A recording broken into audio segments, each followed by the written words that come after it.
The Senate Minority Leader, said Democrats will not provide the votes to proceed to the appropriations bill if a DHS funding bill is included, calling the situation in Minnesota appalling and unacceptable in any American city. Scott Carr, NBC News Radio.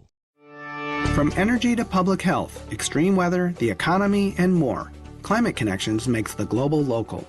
Hear it weekdays during the Tom Hartman program and during Joan Esposito, live, local, and progressive. Right here on WCPT 820, Chicago's Progressive Talk, where facts matter.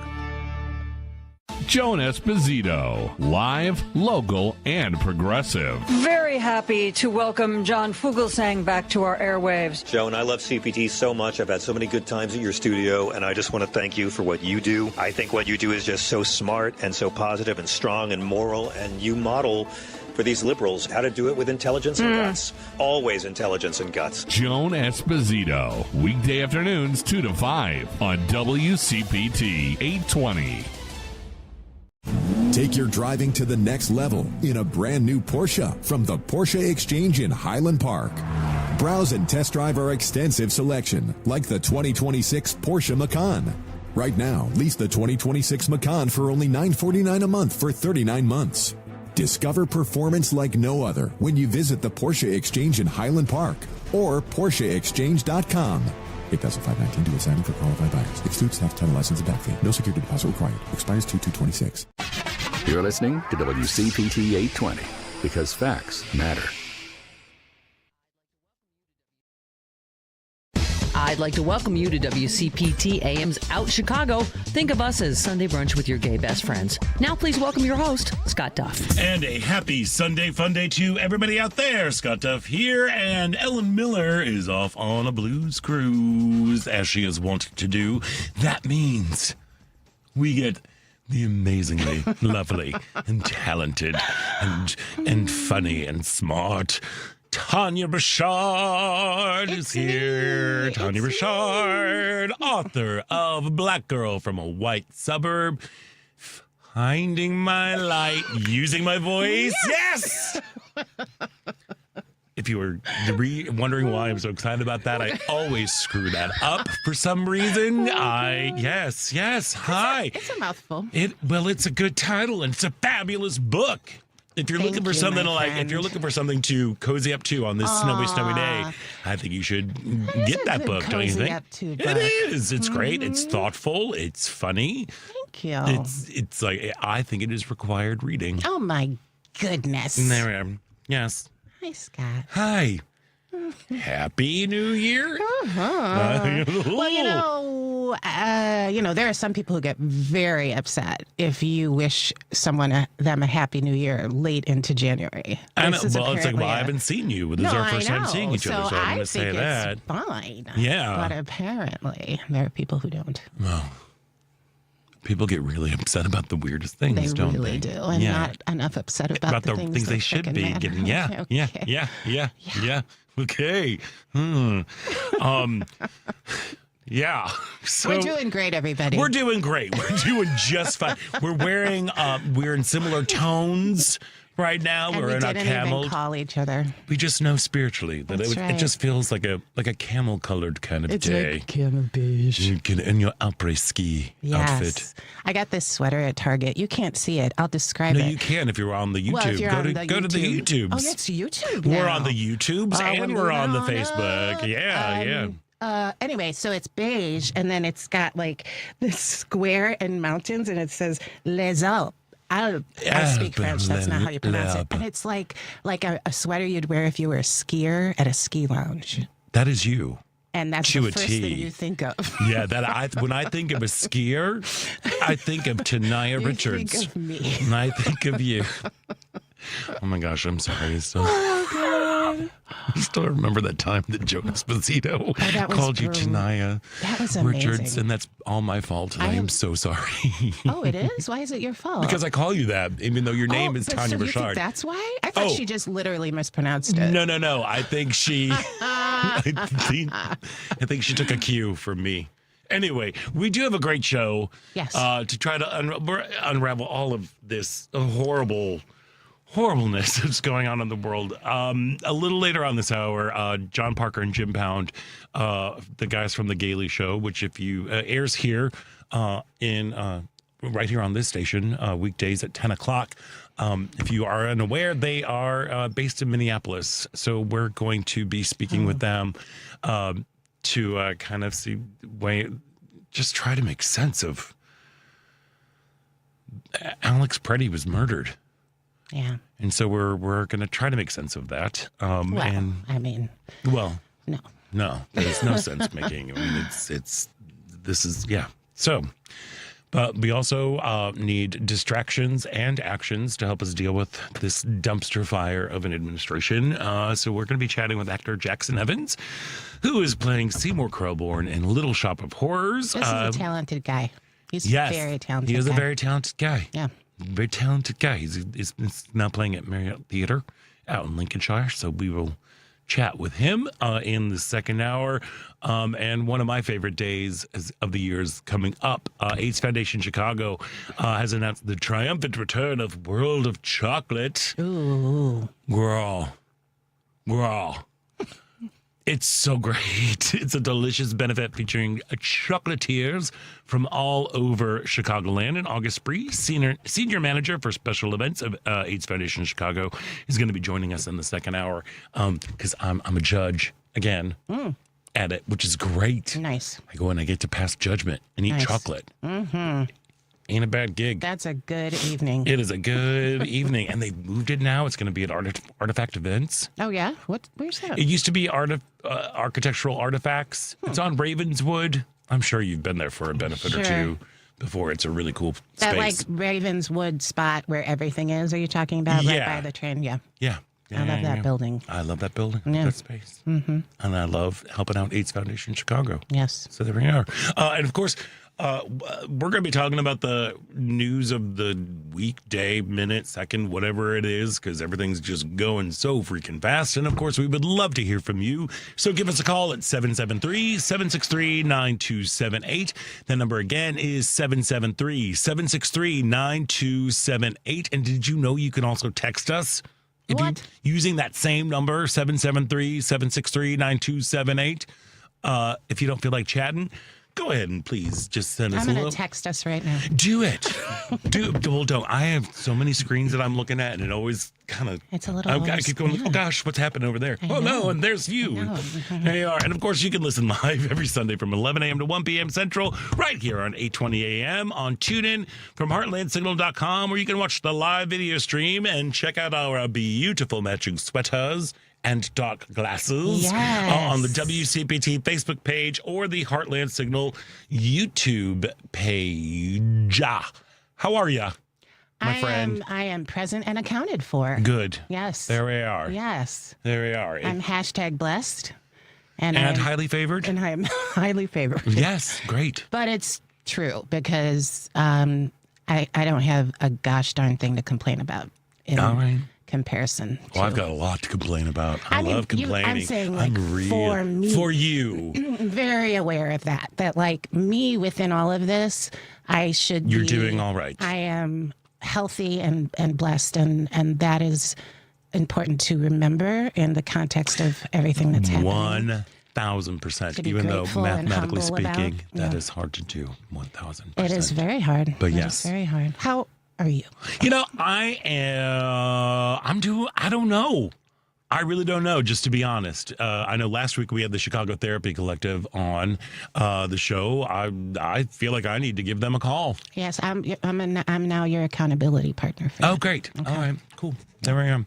Yeah, things are just, there's a lot going on in the world. Mm-hmm. And I am trying, especially, I'm just trying. How are you doing, though? Because I know that there are times when you can get too sucked into the news, and then times when you're able to kind of. No, I've been doing really well with that. Yesterday was a bit of a misnomer because of all of the horrible, tragic events that are unfolding in Minneapolis. Yeah. But I'm doing really well with that. I have set very strict parameters about my intake of news, about my use of social media. Good. Social media is kids. I brought it up last week, and I'll say it again. If everybody could reduce their social media time just by half right now, that would provide a huge economic impact to all of the people who run those companies because it's nothing but ads and it's nothing but data collecting. And it's, you know, that is something to think about. I know. It's so, yes, by half. That's great. Because, I mean, it's not necessarily an all or nothing thing, because for some people, it's a real outlet. For some people, 100%. I get it. Mitigates isolation and so all of that. So, yes, it's the balance. It is the balance. It has to happen. And I think, I think people are on it too long. And I'm going to say 2026. I'll say it every week. Let 2026 be the year of analog. And interact with people. Be with people. What is that? Why am I not able to? What does that mean? Like Analog. just good old fashioned, like getting off digital, not digital. Yes. You know, like not digital, like meet in real life. Well, how about that, right? I mean, that's so challenging and just. It's only challenging because we spend so much time on this. And then we forget that you actually need to be. That you need to be in, you know, like that's the thing, you know, it's like we've got to interact with folks. We've got to try to, have conversations in real life, as they say, IRL, if they still use that anymore.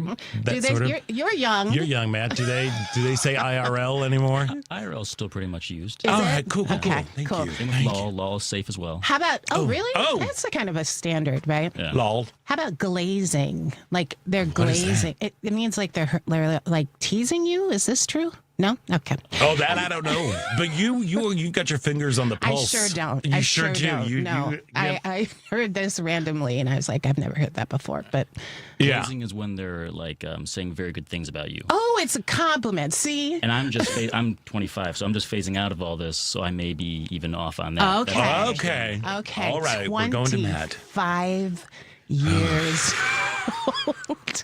Wow.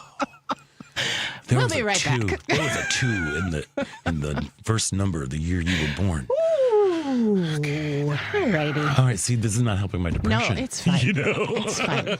No, but like, I am acutely aware that things that I'm trying really hard to find some joy in my life. To, you know, this time of year is always challenging for folks, you know, just because we're done with the marathon of holidays. And now it's just we're into the reality of a cold, snowy, cold, dark kind of time. But that is why, again, I lean into my hygge. I'm getting my hygge on like nobody's business. You laugh. That's another word. I'm like regressing today. I forgot to look up hygge when I saw it in the notes. Yes, hygge. It is. Hygge is, if you are unfamiliar, it is a Swedish thing where basically is you embrace all things cozy. It is a way to like acknowledge, yes, it's dark, it is cold, it is snowy. That's where it is. But there are things that we can enjoy about it, like wearing camel-colored sweaters. I'm telling y'all, get to the YouTube, see our fashion sense. Although I am getting a little warm. I know right it's okay though. You have a second layer? I do. I brought a second layer just in case. See, there we go. That's smart. But it's like, but it really is. It's like investing in your, like, it's kind of like a form of self-care, you know? It is taking joy in lighting candles. Or I'm very fortunate, talk about blessed, like I actually have a wood-burning fireplace that works. Wow, that's amazing. So we have like a fire in the fireplace every night. Wonderful. In the winter. Yeah. I keep my Christmas tree up until March. Yeah. Because it's tall, it's pretty, and the glow that it puts off gives you just this nice warm glow. Yeah. Glowing warmth, you know, when it's gray and cold and snowy. And I actually love this snow. So I'm like, and I had cooking projects. Nice. They were out, girl. What? It's been good. What you been making? Well, I made a Dutch baby, like a savory Dutch baby. Yes. You know what that? It's kind of like a big old pancake. Yes. Yeah, kind of thing. But you put on like Gruyere on there, and prosciutto, and then a fried egg on top. Oh my! What else? Then I made chicken and dumplings. Oh my gosh! Like rolled dumplings. Oh my! Ain't no drop dumplings that are happening. I, boom. Roll them out, cut them out. Like when you set out to do that, is that like your That could be like a full day for you of like getting all the stuff ready, or how does? Yeah, it's a good 3-hour chunk of time. And you did this yesterday? No, that was Friday. Yesterday was Moussaka. Oh, yes, I'm aware of. That's amazing. I know. It is a labor of love. But it's delicious. And it's like, so for me, it's like, and literally at one point, I was a crazy, I was bouncing all over the place yesterday because I'm like, there's so much news coming in and I can't really deal with all of this. So I need to cook. And I went outside, even though it was cold. Yeah. And I went to like a bunch of different grocery stores because I needed to get something. Good for you. No, but it was wrong. I mean, it was just, it literally was one point, Jerry was like, "Are you doing okay?" I'm like, "I'm not okay. I am not okay. I need to turn this off." Meaning the news. Yeah. I'm like, I need to take a moment. Yes. Because we're not learning anything new. Right. Absolutely. Right now. So let's turn this off and let's kind of just connect and focus on each other. And then I was like, but now I got to go. Now I'm going to go shopping. I got to go get dried shrimp. I need to make XO sauce. So then do you have lots and lots of, are you a leftovers fan? Like, do you then like eat it throughout the week? Yeah. Well, yes. And then, I also make stuff that, here's the thing too. Because everything is awful, I'm an emotional eater as well. So there are not too many leftovers. Goes together real well. I know, it goes together real well. Real well. Yeah, 4 to 6 servings. That's cute. That's real cute. That's a suggestion. That is just a suggestion. Thank you. Thank you for that. But most of the stuff, but I do make things that I can freeze. Oh my goodness. So the week before I made this French onion beef noodle soup. Do you have a thing that you wish you were, but you aren't? This is what I mean. I wish I was this person who did these things, but I'm not. Do you have anything I wish I was a big reader, but I'm not? Or I wish I was this, you know what I mean? Because I aspire to be like this person who cooks and does these things, and I never will be. I just won't. You never know. I'm pretty sure. Okay. I made it this far. Yeah. I made it this far. I think I'm all set. Yeah, that's an interesting question. I think I wish I was a person that would fold and put away his laundry. Oh, now that would be interesting. That would be if I could be that person. I will fold it. I just, for some reason, that extra step of putting it away. My husband folds all the laundry. And he needs to come over to my house. I will fold it. I just need to put it away. Fold it, I don't know what it is, but it's hard. Just the extra step. So do you know there are people? I'm going to tell you something. There are people who do the laundry. Yeah. Put it in the dryer. Yeah. Take it out of the dryer when it's done. Fold it. Right. And put it away one after the other. Okay, so I actually started trying to do that. That's fascinating. It is fascinating to me, these people. Who are these? They'd have it no other way. They'd have it no other way. They couldn't even imagine. I know. It's unbelievable. It's, again, heroes that walk among us. There we go. I know.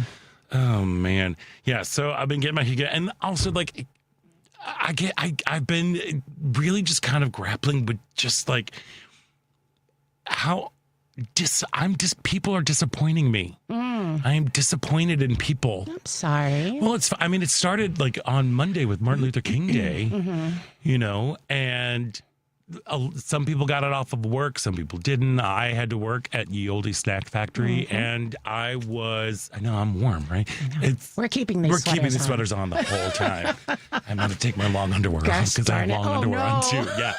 Yeah. We were planning. We're under lights. I feel like, oh my. No, but I was like, so it's Martin Luther King Day. It is a day where we are celebrating civil rights. We are celebrating people who literally died for the right to vote, died for just basic human rights.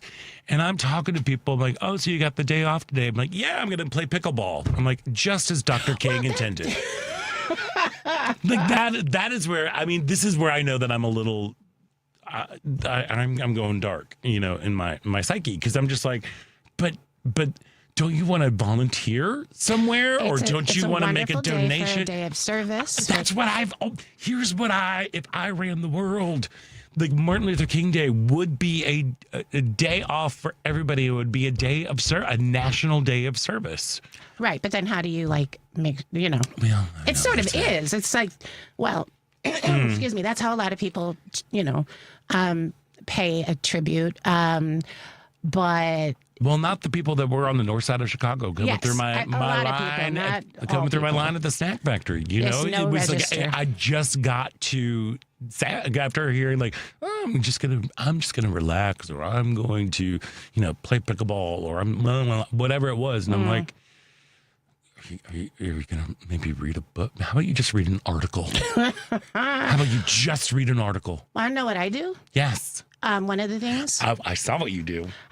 So a while ago, I think when I first started my podcast, I recorded the I Have a Dream speech. I read it out loud, the entire speech, because as you know, too often the speech is just that melted down to the little chunk, which then, certain people will weaponize as if, he was this peaceful man. He just wanted harmony, and which he did, but the ways to go about it, as opposed to that speech, which it really is a prescription to action. It says, we're here to cash a check that we have not been paid, all of those things. So I read it and then I replay it every year. But I can't tell you, if you keep this in mind for next year, find that speech and read it out loud. It is so powerful. It is an incredible speech. But it's impossible for it to like infiltrate your spirit. It's like amazing. Yeah. So when I was back when I was listen to the whole thing. Yeah. Well, back when I was a teacher, I had the dubious task of teaching public speaking to 6th graders, which was more an exercise in how not to wiggle. Yeah, it was great, and they smelled weird. Anyway, it was right after lunch and right after gym. They were it was just yowza. Yeah, but we would take turns reading that speech. Oh, amazing! The entire thing. Amazing. Because it's not just the I Have a Dream part. There are, like you were saying, there's so much more. Yeah, it's so interesting because, like, I guess maybe there were some times when I used to get caught up in what other people were doing with it. I don't, I just let it be a solitary thing, and whatever I want to do with it, and, and I know you're not either surprised that people don't recognize the purpose. But I think just right now, like in terms of where we are as a country, where we are as a people, it's days like that, which should be every day, just to carry it through and to remember, it's like the whole idea of Christmas, it's like, yay, people who are religious, celebrate Christmas and no, great, yeah, but they give each other presents and that's it. And like, there's nothing religious about it, in terms of, but now the work continues. Now we go and we help the stranger. Now we house the homeless. Now we feed the hungry. Now this is the work that we're doing because we have this day. That is to me. It's a good reset, or it can be, or should be. Yeah, and that's to me is what Martin Luther King Day is to me. So, anywhoozles, yeah. So it's great that you could have a day off. Fantastic. It's that's great, but also just even if you just take some time, like you said, to read the speech aloud or to listen to it. Or any of the other incredible speeches and works that he did. Yeah. And it's never too late. That's the beautiful thing. It isn't. It was Monday, but just because it's Sunday doesn't mean you can't do it. Well, thank you for polishing up that turd that were of my attitude. That was a graphic image. It was a graphic image. It was. I think mostly because I'm about to die from heat. We are muscling through, we're muscling through in our camel sweaters. We should probably take a little bit of a break right now. But before we go, this part about Chicago is brought to you by Team Hochberg. Looking to purchase a new home? Then you need to call Team Hochberg, your trusted local lender. John, a trucker, 30, married to Mary, a teacher's aide, 29 years old. 2 kids, combined income at $125,000 a year. Call Team Hochberg to secure a mortgage on their first home. David answered all their questions, explained the funds required for a down payment and closing costs, then introduced them to an experienced realtor. Let's review. David answered Don and Mary's questions, introduced them to a realtor, and helped them secure a mortgage on their new home with a backyard. They can build everlasting memories. So if you are purchasing a new home and would like the same outstanding service as Don and Mary, call David now at 855-56-DAVID or 56david.com. Team Hochberg has helped thousands of WCPT listeners, but he can't help if you don't call 855-563-2843 or visit 56david.com. Don't take my word for it. Check out Team Hochberg's over 700 5-star Google reviews. Lower.com, equal housing lender, NMLS 1124061. We're going to take a quick break, and when we come back, we are getting into it. We're getting into it. And I might be getting out of this sweater. No, you're not. Okay, all right. There we are. So stick around. You're listening to Out Chicago right here on WCPT Heartland Signal.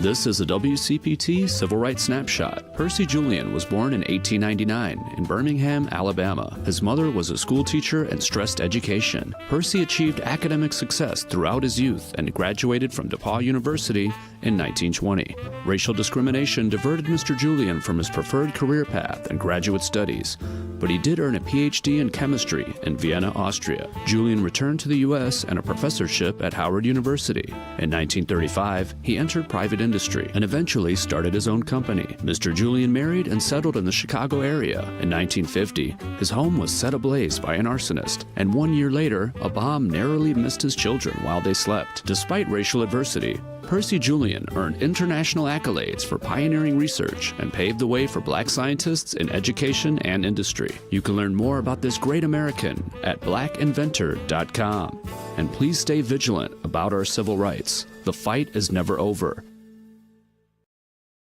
Cashback is not available on gas in New Jersey and Wisconsin. $5,000. That's the average amount of money people in the U.S. are now spending on gas in a year. $5,000. That's crazy. If you drive, you have to download Upside, the free app that gives you cash back every time you get gas. That's right. You can earn real cash back with Upside just by buying the gas you're already buying. You can literally start earning cash back today. I use Upside every time I fill up, and I've already made around $300. You're putting gas in your car anyway. Why not get real cash back? If you like free money, download Upside. I'm saving the cash I earn from using Upside to help pay for a vacation later this year. Download the free Upside app now to earn cash back every time you buy gas. Use promo code BREAK25 to get an extra 25 cents per gallon on your first tank. You can cash out anytime right to your bank, PayPal, or a gift card for Amazon and other brands. Just download the free Upside app and use promo code BREAK25 for a 25 cents per gallon bonus on your first tank. That's code BREAK25 for a 25 cents per gallon bonus.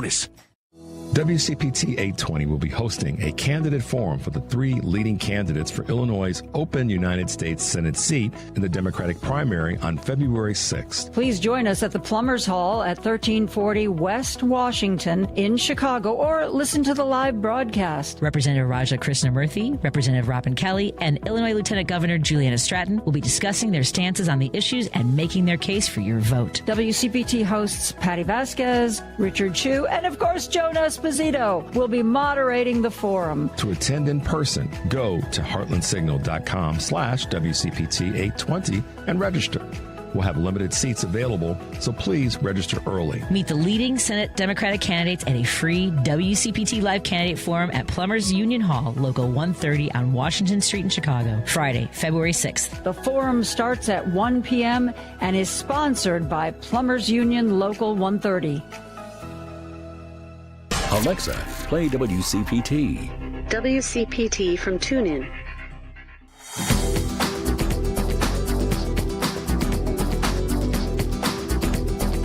I'm Molly McCormick. And I'm Danny Farfan. And we're an indie folk group called The Fruit Flies. Welcome back to Out Chicago on WCPT. Welcome back to Out Chicago. Scott Duff here. Ellen Miller is off this week. She is cruising for a bluesin' on a blues cruise. And that means we get Tania Richard. Hello. Author, actor, activist, podcaster, mom. She's every woman. It's all in her. Anything she wants done, baby, she does it naturally. Did you just combine 2 songs? Or did you jump a lyric? I just moved the lyrics. You're lyric adjacent. It's fine. I'm still wearing this sweater. I know you are. It's I'm the very heat proud of that you. I'm contenting with. Don't need any more extra sass. Here's the best thing about watching, if you are watching us on YouTube right now, there is a highly likelihood that Tanya will fall out of her chair. No, I won't. It is a brilliant thing to behold. She fell out of a chair. I'm talking to you direct to camera. She fell out of a chair. Live. And it was the slowest tumble I have ever seen during an interview. And I did not laugh. It was amazing. It was incredible. It was incredible. No, it's also amazing. Monday on Choose Views, Richard Chu is going to be joined by Melissa Conyers-Urban, treasurer of the city of Chicago and candidate for Congress in the 7th District of Illinois, and Sarah Jones, managing editor and co-publisher of Politicus USA, and Liz Abunau, founder and owner-operator of 40 Acres Fresh Market. Also this week, historian Seth David Radwell, former CDC Chief Medical Officer Deborah Howry, Congresswoman Yvette Clarke, University of Chicago political science professor Robert Pape, state representatives LaShawn Ford and Rodney Pierce, and show regulars Kurt Mullett, Karen Byrne, Michelle Duster, and Dante King. That's on Choose Views Wednesdays from 6 to 8 a.m. Central on WCPT 820 a.m., the Heartland Signal website, TuneIn, YouTube, and Facebook. So that's a lot of people he's going to have on this week. Yes. Yeah. There we go, and a lot of important. You know, I've got a cousin named who spells his name K-U-R-T. K-U-R-T. Okay. Mm-hmm. How would you pronounce that? Kurt. Yes. His dad was German, so it's Kurt. Wow. Yeah. So every time I run into somebody named Kurt, I have to stop. Like, or is it a court? Yeah, that name thing where it's like it's one name and then they pronounce it completely differently than what it looks like, or the nickname has nothing to do with the name. Right. Tania. Exactly. That's why. And thank goodness that you were here, because you brightened up my day, because this, I don't even, like, where... I know where to start with this disaster of a week, but let's just remember what's just some of the stuff that happened this week. You had a Dear Leader Ding Dong. It was a total disaster in Davos. America is quickly becoming public enemy number one on the world stage. Just ask the Prime Minister of Canada, who announced that there is a rupture, not a transition, in the world order. Secretary Brainworm pulled the U.S. out of the World Health Organization. The former special counsel Jack Smith appeared before Congress on Thursday to defend his decision to bring 2 criminal indictments against Dear Leader after he left office in 2021. But to what end? Republicans aren't going to do anything with the info in that testimony. Let's see. White nationalists marched along the National Mall during the March for Life, while VP Couch Lover blames America's ills on radical gender ideology, and announcing that he and his wife are expecting a baby, saying that he is practicing what he preaches about having more babies. That's so weird. It's so weird. It's so that whole thing. Everybody's got to have babies, you know. Now, my question: how does Usha Vance entice her husband? I mean, is it like she puts on a slip cover and then sprinkles Cheetos and loose change in her in her cleavage for the lazy boy lover? Oh my God. Yeah. Oh. That's what I want to know. And then, of course, you know, I've tried to be lighthearted, but then there's Minneapolis. Mm-hmm. Minneapolis is under siege. It is worse than what was happening here in Chicago. There are more ICE agents there than there were here in Chicago for a much smaller city. I believe there are 3,000 ICE agents there. They killed their second U.S. citizen was murdered yesterday.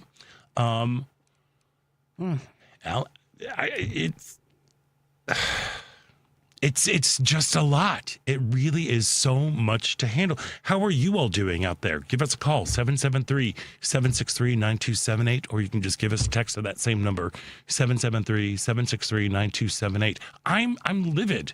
Yeah. I'm livid.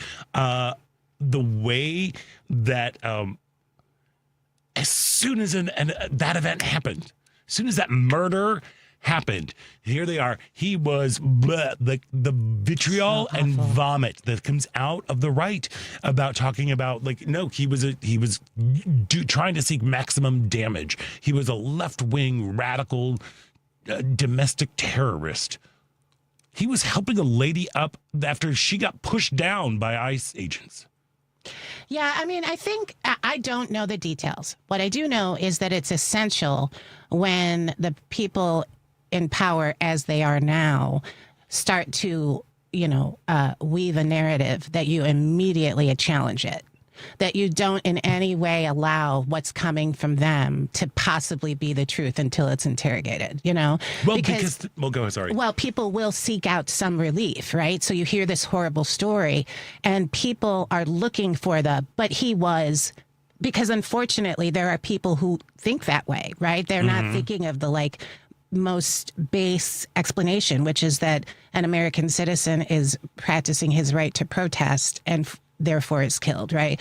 And whatever ends up being all the details of the story, you have to remember that what's coming from that office is not the source, right? Yeah. Because they are not interested in any kind of truth, and they are immediately weaving a narrative that serves them.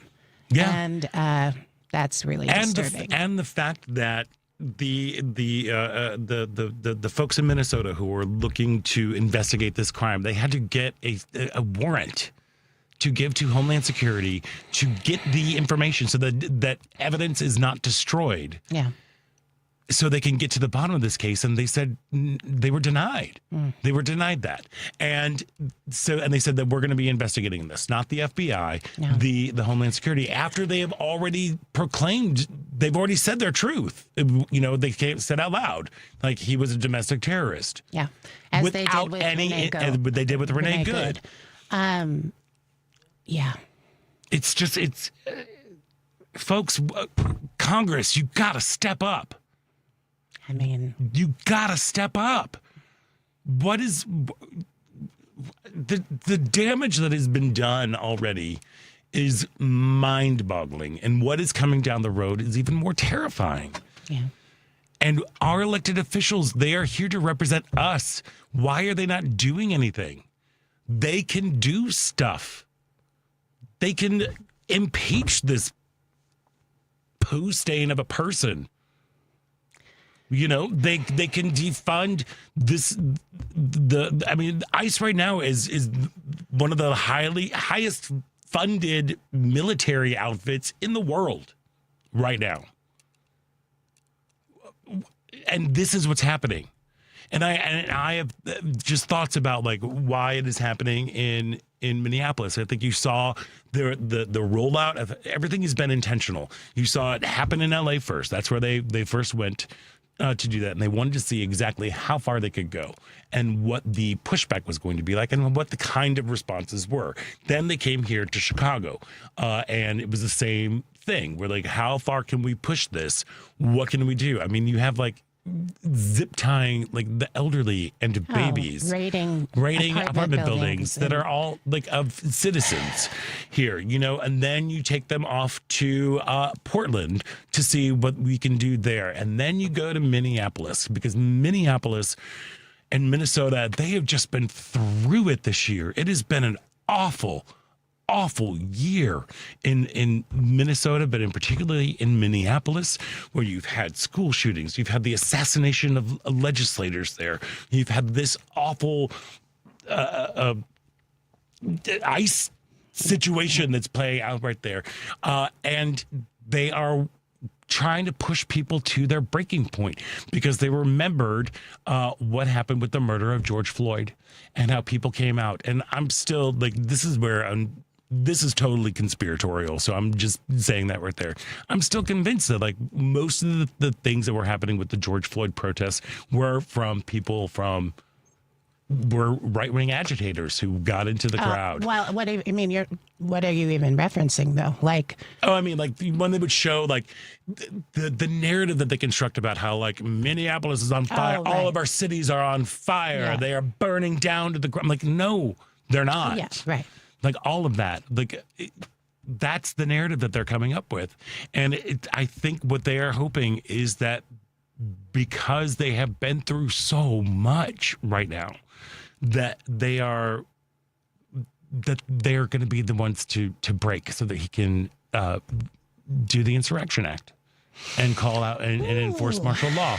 That has been ever since these protests, these things have started. That's not that conspiratorial. No, that's not conspiratorial. Oh, okay. The part about the right-wing people mingling in and being agitators in there, that's a little bit, I will say that is definitely conspiratorial. But it just, that seems what's happening. They are just champing at the bit to declare martial law.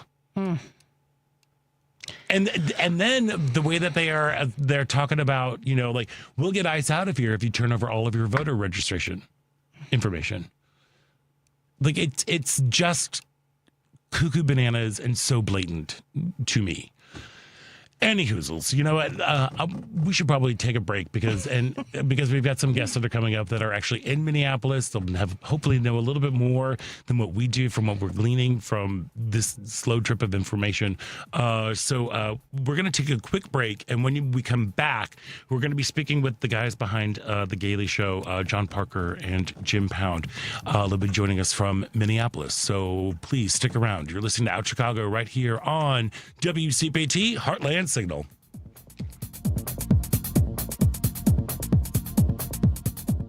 Hey, I'm Dr. Kristen Lyerly, and I'm bringing you real conversations about the issues that matter most. Healthcare, politics, culture, you name it. Every week, I sit down with newsmakers and friends, and we break down what's happening and what it means for you. It's smart, it's fun, and it's unapologetically progressive. So join me on Saturday at 5 p.m. right here on WCPT, Chicago's Progressive Talk. The Dr. Kristen Lyerly Show. Let's do this. Step into a world of obsession, seduction, and shocking consequences with Salome at Lyric Opera of Chicago, January 25th through February 14th.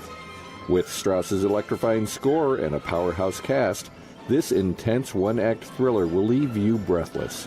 Experience the drama and danger of Salome live on stage. Tickets at lyricopera.org.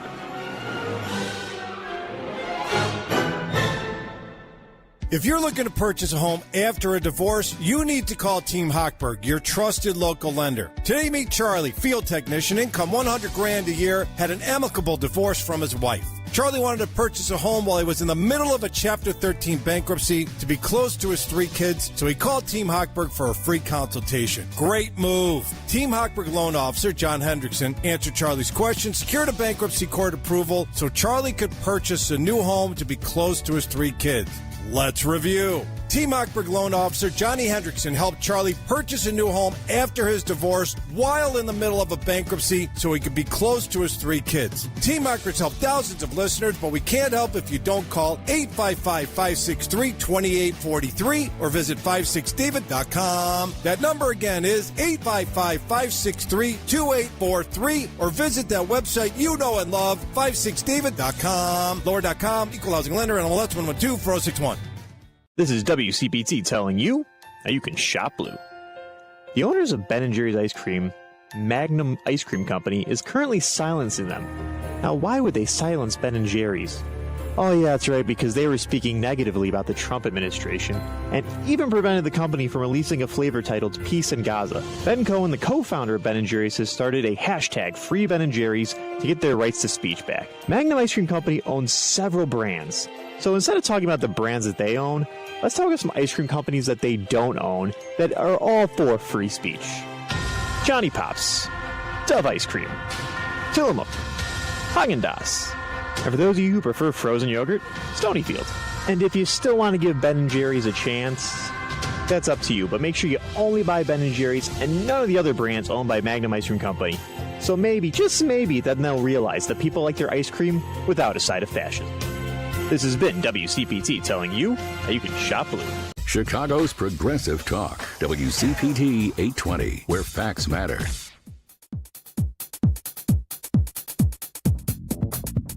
Hi, this is musician Homer Mars, and welcome back to Out Chicago on WCPT. Welcome back to Out Chicago. Scott Duff here. I'm joined by my special celebrity guest, co-host Tania Richard, and I'm very grateful that our next guests are joining us. You can listen to the Gaily Show right here on WCPT every weekday at 10 o'clock to hear the wonderful and amazing John Parker and Jim Pounds. John and Jim, welcome back to the show. Thanks, Scott. Nice to meet you virtually, Tania. Hi, nice to meet you too. Hi, Tania. First off, how are you guys doing? I don't even know how to answer that question anymore. It's very. I never thought that I would be reporting from what is essentially turning into a governmental militarized occupation of a city, let alone live in it. It's very scary. And I know that you all know in Chicago what happened to you, and it's like supercharged here in Minneapolis right now. It's really dangerous. Yeah, it is. I mean, well, because there are double the amount of ICE agents there than there are police officers in Minneapolis. Can you do you go ahead? Sorry. Hey, Scott, I have a question. Do you remember how many ICE agents at the peak there were in Chicago? I don't know that off the top of my head, and I had wanted to look that up just because I know that the sheer numbers are cuckoo bananas that are happening. Somebody told me there were 300 in Chicago. That sounds low to me, but there are 2,800 of them in Minneapolis, St. Paul, and we're, half your size? Yeah. Maybe even less than that. Yeah, that is what I've been thinking about. That's what I've been so worried about. Like all of my friends who I know who have people in Minneapolis have been reaching out, like, how are you? How are your people? Are they okay? That's, for some reason, that's a little bit of an action that I feel that I can take. So I don't even know where to begin. What has been the local reaction right now to all of these? Like there've been 2 murders by ICE within a couple weeks of each other. What is it like on the what is it like on the ground? Are people just kind of, how are they dealing? They're lying. I think that's the thing that's really coming out here. DHS, our government, is actively lying to our faces, even with video accounts. And I want to mention a few things here, because even the courts are starting to notice this and start to dismiss cases that are brought against DHS. There is a case, our local Fox 9 affiliate did a dive into a recent case with Bovino, Border Patrol chief, and he's being interrogated during an interview for this court case. And the person is interviewing him is showing him a video of Bovino, of himself tackling an observer in Chicago, and says, "This is you." And Bovino says, "No." And the guy says, "Look at the video. This is you tackling this observer." And Bovino says a second time, "No, that's no." And the guy asks a third time, "This is you." And Bovino says again, "No, that's not me." And this case was about everything happening in Chicago. And there is a fantastic article by State Line. The reporter is Amanda Watford, and the headline is "Footage Documents at Odds with DHS Accounts of Immigration Enforcement Incidents." And the reason why I want to bring that up to your listeners is that it lays out in painstaking detail how the government, specifically DHS, is lying to us. Even U.S. District Judge Sarah Ellis, I have it pulled up in front of me, is using the word lying. And one of her opinions, she said, it is impossible to believe the government. Mm-hmm. And yes. so it's so Orwellian in scope and in audacity that it's really hard to grapple with. I mean, for Chicago listeners, there was Mary Mar Martinez, who was shot 5 times in Chicago because DHS claimed, like with Renee Nicole Good, that Martinez slammed into them with her car. But the surveillance footage said, nope, that's not what happened here. And they called her a domestic terrorist, and they charged her. And then in November, suddenly, the Department of Justice drops the case, because they know they're not going to prevail, because they know the video evidence doesn't support what is happening here. But they are using the court of public opinion to lie over and over and over again. And Governor Walz was correct when he did a state of he addressed Minnesota a couple weeks ago, and he said, document everything. Get your phones out and videotape everything.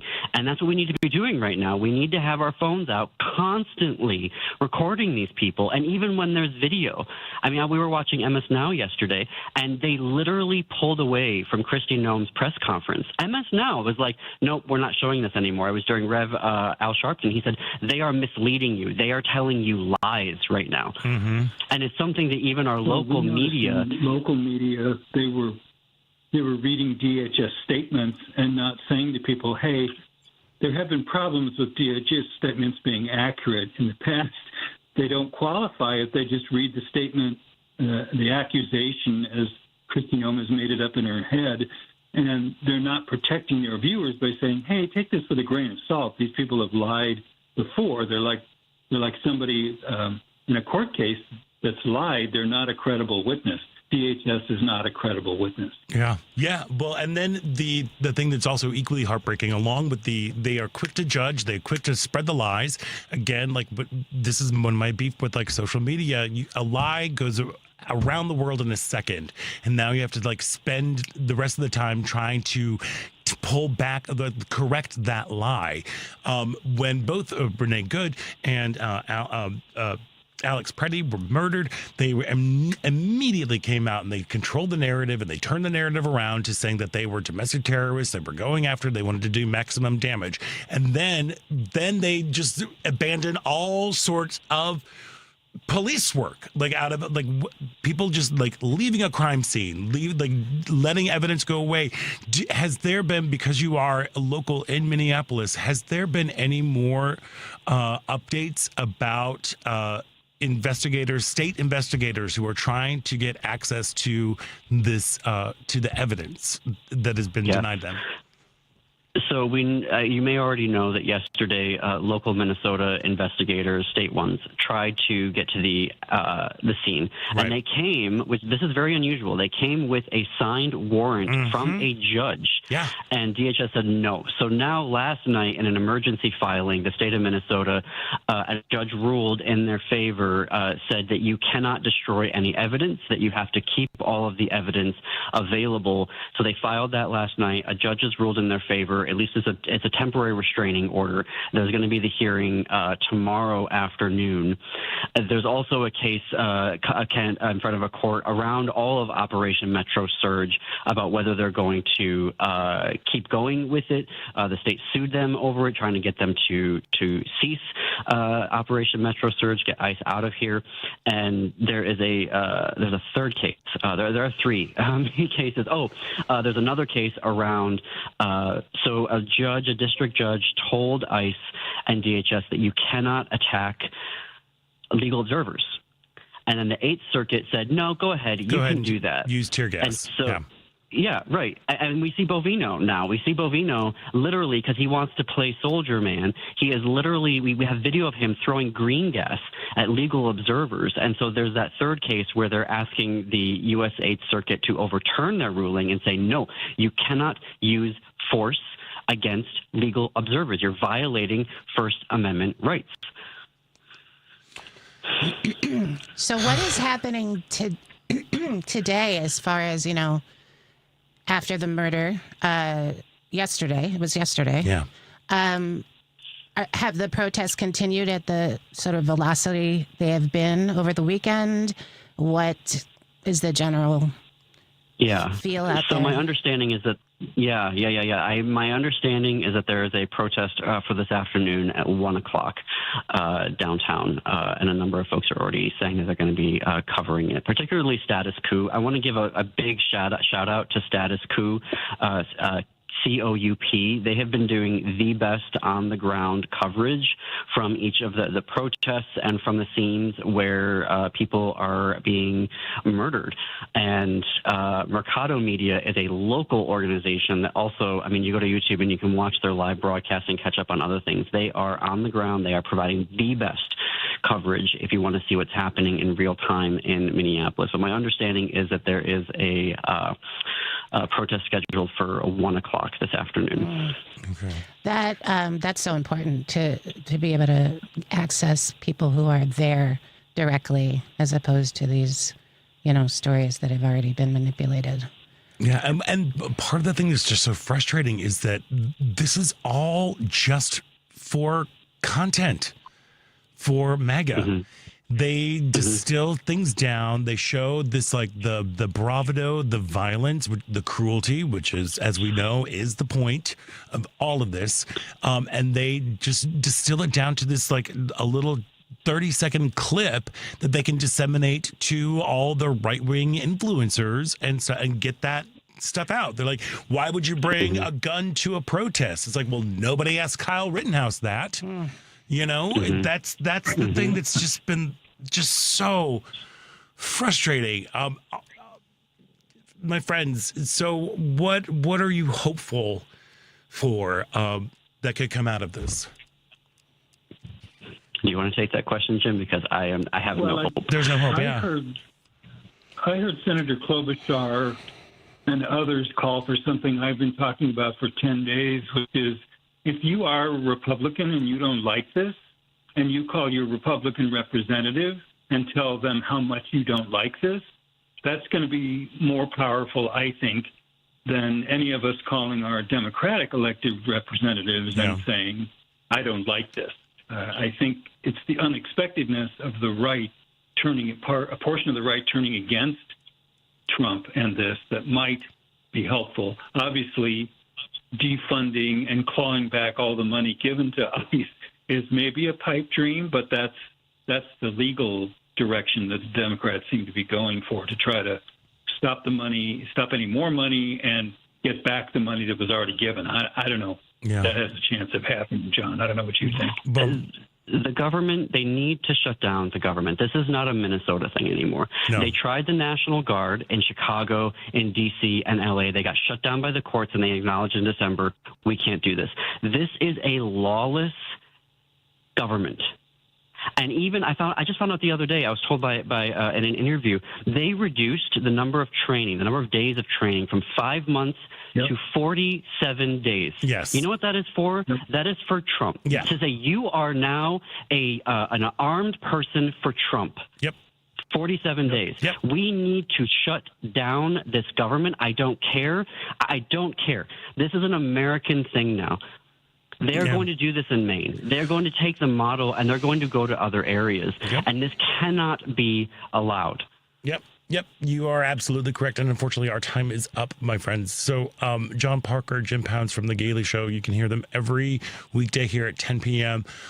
Guys, thank you so much for taking time out today and for shedding a little bit more light, and also just reminding us all that this is a national problem and that this is something with great urgency that needs to be taken care of. Please take care of yourselves. What you're doing by, sending this information, just take good care as you're doing the good work. Thank you. You guys are such great, amazing friends and allies. We just love you in Chicago, Chicago, and Tanya as well, just meeting you. So thank you for the work that you're doing. Oh, you're going to love Tanya. She's great. John Parker, Jim Pounds, thank you so much. We've got to take a quick break, and when we come back, it is the second hour of Out Chicago right here on WCPT.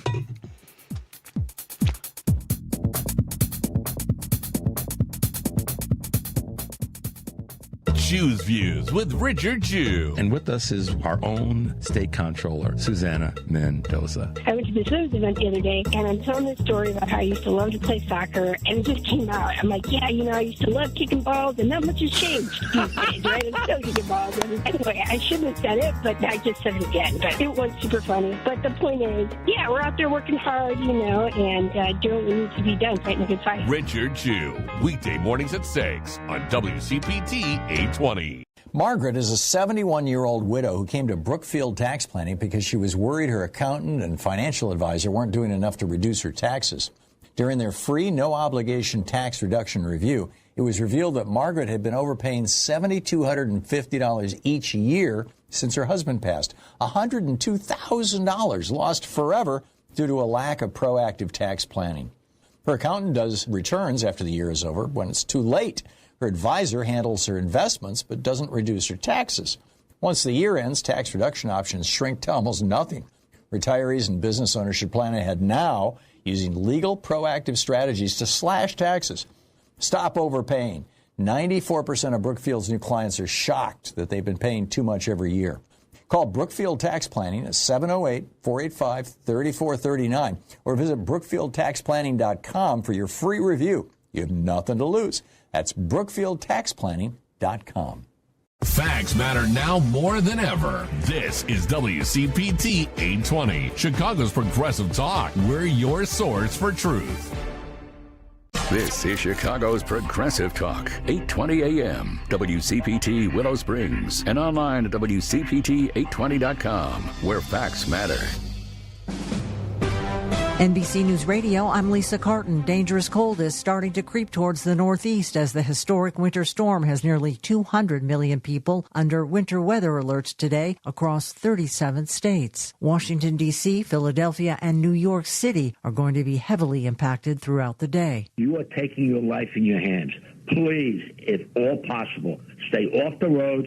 Stay home. That's Long Island County Executive Ed Romaine. Over 700,000 people are without power in the south as the storm impacts those areas as it moves east. Heavy snow is being reported from Arkansas to West Virginia, and thick ice is being reported from East Texas to North Carolina. And airlines are issuing widespread cancellations and delays at the nation's busiest airports as the storm tightens its grip on most of the U.S. More than 10,000 flights have been canceled and delayed today, with major travel hubs, including Atlanta, Boston, New York, and D.C., experiencing the most issues. Reagan National in D.C. has shut down all flights today. Over 20,000 flights have been disrupted since Friday due to the storm. The family of Alex Preddy is challenging the Trump administration's version of the deadly ICE-involved shooting in Minneapolis. The 37-year-old U.S. citizen was shot to death by immigration agents on Saturday for allegedly pointing a gun at them. In a statement, Preddy's family said the sickening lies told about our son by the administration are reprehensible and disgusting, and that he was clearly not holding a gun. Border Patrol Commander Greg Bovino says Preddy was obstructing law enforcement. Let's don't freeze frame adjudicate this now. He was there for a reason, and that reason was to impede law enforcement. Minnesota Governor Tim Walz says he has urged President Trump to end this operation immediately. This marks the third reported shooting involving federal immigration agents in Minneapolis in less than 3 weeks. You're listening to the latest on NBC News Radio. When you leave the office, catch up on what you missed on the way home with Patty Vasquez. Weekday afternoons from 5 to 7. Because we have so much to talk about every day. Driving it home with Patty Vasquez. And as you would imagine, that would mean that folks want to call in and join the conversation. Only on WCPT 820, Chicago's Progressive Talk. Amy Goodman reports on the news stories rarely covered by the corporate media. Democracy Now! The American Civil Liberties Union and the Center for Constitutional Rights have sued the Trump administration, seeking the release of the secret legal memo that's been used to justify the U.S. campaign targeting alleged drug boats in the Caribbean and the Pacific. The U.S. has struck at least 22 boats, killing 87 civilians. Democracy Now! Weekday evenings at 11 on WCPT 820, Chicago's Progressive Talk. Volunteering is an opportunity to make a huge difference. I'm a part of the solution. Do you want to make a difference? If you volunteer, you can. Making a difference for you, your community, and your country. Join America's Volunteers. This message brought to you by the National Association of Broadcasters and this station. Because facts matter. You are listening to WCPT 820.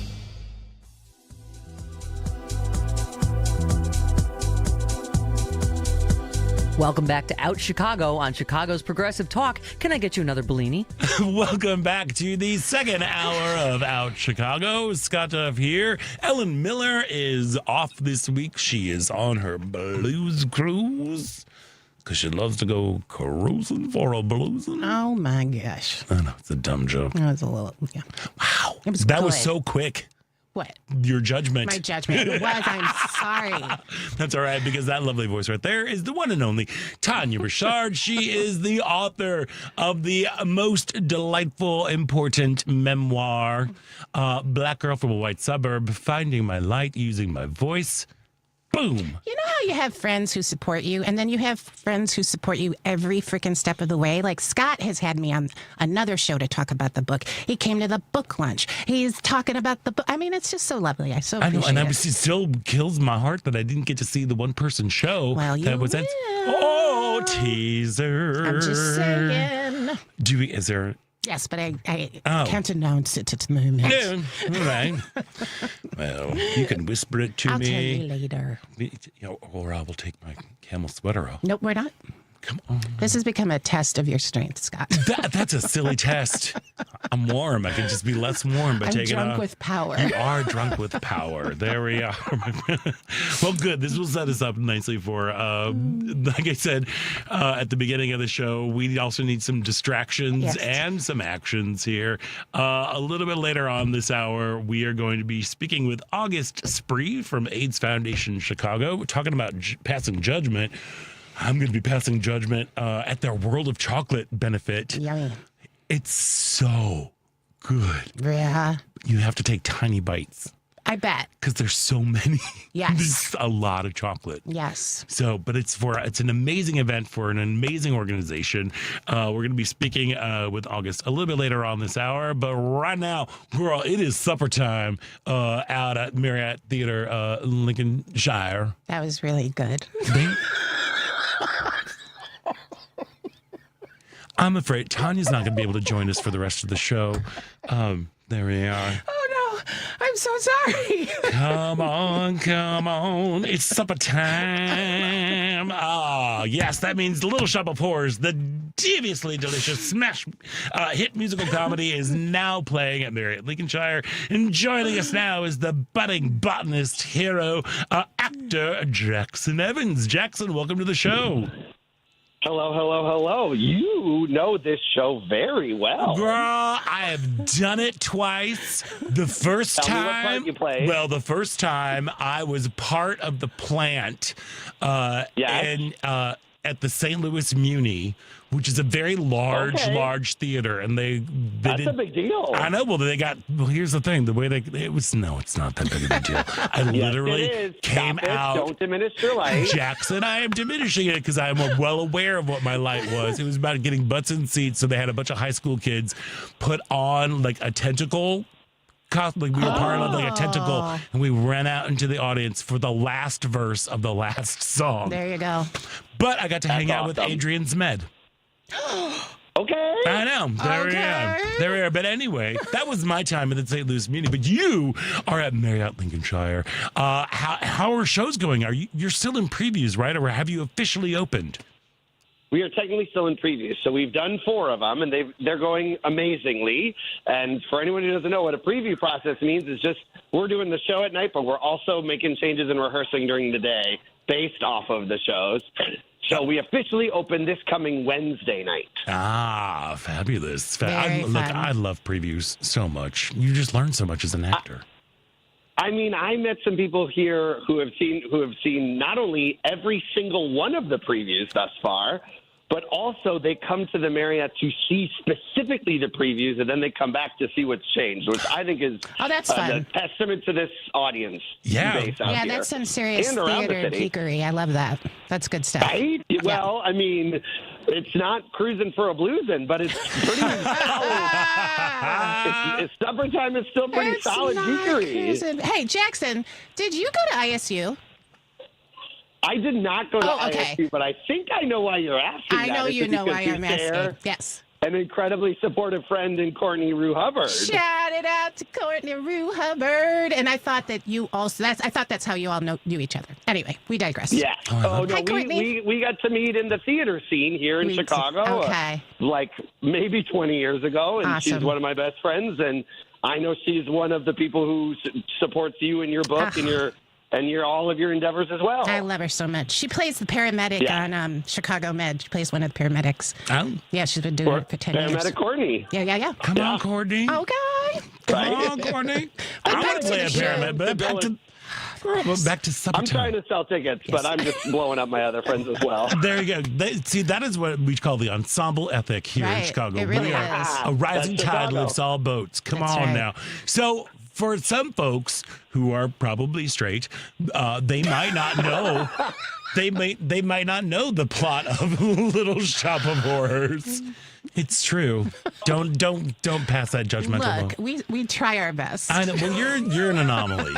You are an ally, and you're also a theater professional as well. So for folks who might not be in the know, what is the plot, the story of Little Shop of Horrors?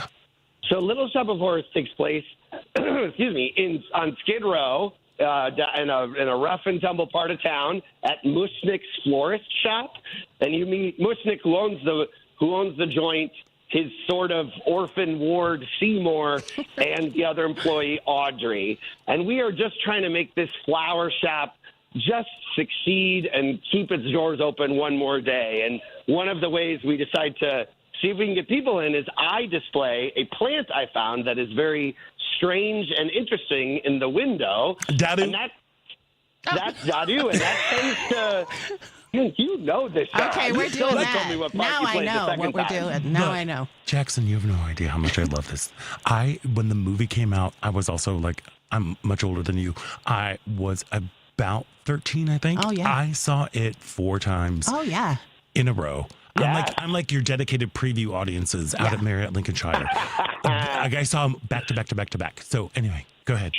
Dadu. Well, I mean, Ellen Green in her performance in that movie is pretty iconic. Ellen Green. Right along with Rick Moranis. Yes. So, but yes, the show is equal parts sort of goofy comedy, and then a little bit of a send-up of a B horror movie, because the plant I do display seems to only really thrive off of a specific liquid, let's say. Yeah. And you might have to come and see the play to find out what that liquid is, if you haven't, of course, seen the movie.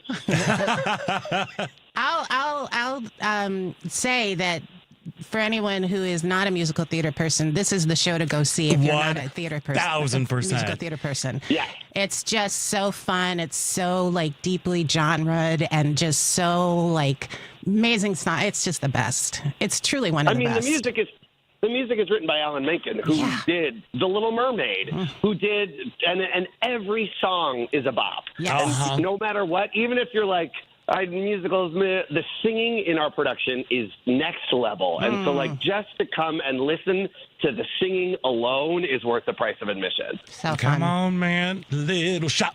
And Little shop of obviously you're having fun, I should say, but I'm just going to keep singing in the background. that's good. You go. Just a little lower. What's the biggest joy for you in this experience? I think the biggest joy for me is I'm playing Seymour, which has been kind of a dream role for me as a not leading man type human.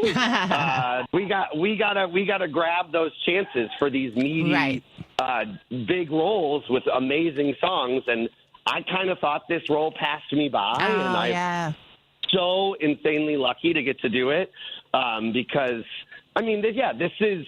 Some of Seymour's songs were the songs that I would be singing in college when I was coming up for my music theater degree. And so these tunes have been in my head for a very long time. I won't age myself, There we go. but a very long time. That's awesome. Yeah, well, and not to spoil anything, so this strange and unusual plant does grow, and it's a big puppet. There are puppets that happen within this show. How's that? I mean, Marriott is in the round. So what are the challenges about doing this show in the round with so many different technical elements? Listen, I don't think you guys need me. You have all the information. You know what you're doing. I actually think we could put on a 3-person little shop totally right do now. that right The here. theater's in the round. You don't need me at this interview at all.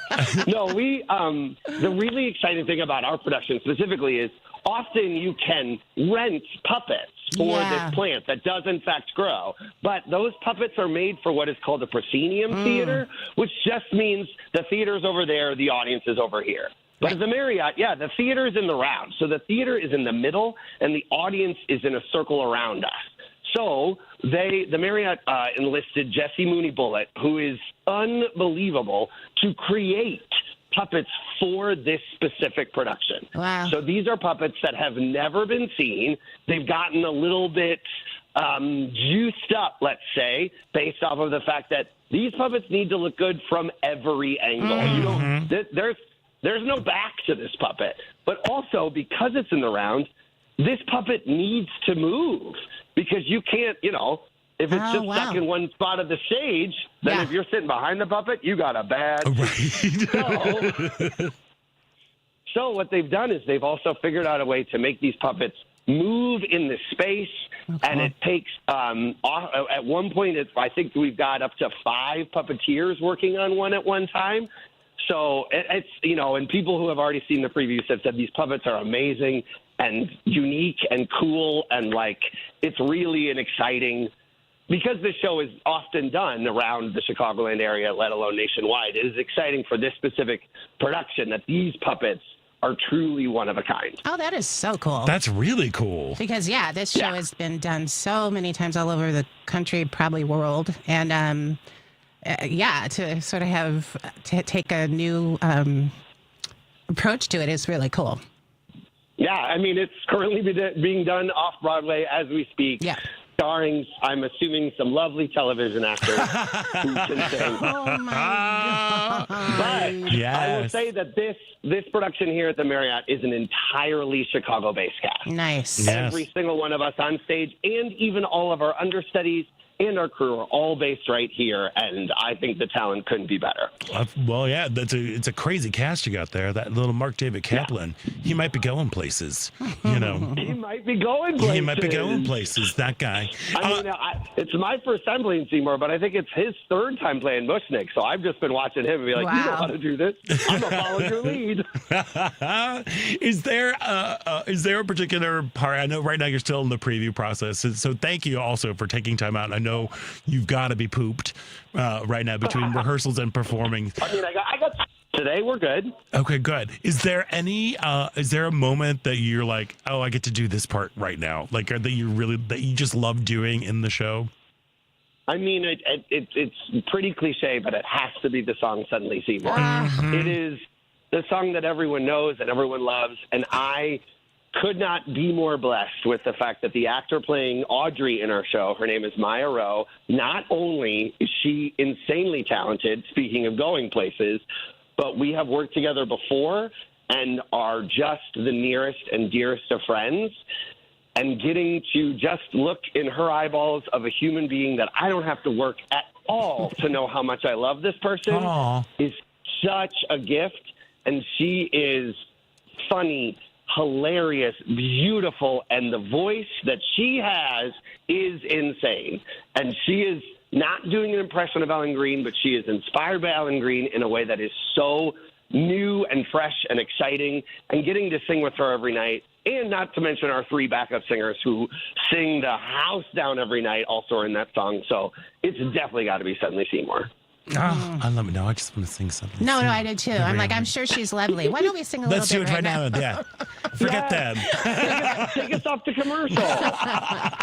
No, these are such iconic songs that it just, like, hearing about it just starts your heart pumping. I know. They're the best. This is exactly the little joy break that I needed in my world to talk about this fabulous show. If you are looking for something that will will lift your spirits and get your toes a-tapping, make sure that you head out to see Little Shop of Horrors, now playing through March 15th at Marriott Theatre in Lincolnshire. For info and tickets, you can go to MarriottTheatre.com, and that's theater spelled R-E because they're fancy that way. Jackson Evans, enjoy previews, break legs this Wednesday on opening night, and have a fabulous run. Come see us. I'm talking to both the listeners and the 2 of you. Come Jackson, I'm going to get you a mic. Jackson, Please. I've seen you in a few things, and you're a true talent. So I'm delighted that you get to be in this role. Agreed. I appreciate that. Thank you. Agreed. Jackson Evans, Suddenly Seymour, go do your thing today and enjoy your day off tomorrow. I plan on it. Again, that's Jackson Evans, star of Little Shop of Horrors, now playing through March 15th at Marriott Theatre in Lincolnshire. Break all the legs. Thanks so much for having me. Of course. We're going to take a quick break, and when we come back, we are chatting about the world of a chocolate. So stick around. You're listening to Out Chicago right here on WCPT Heartland Signal. Suddenly Seymour Standing beside me.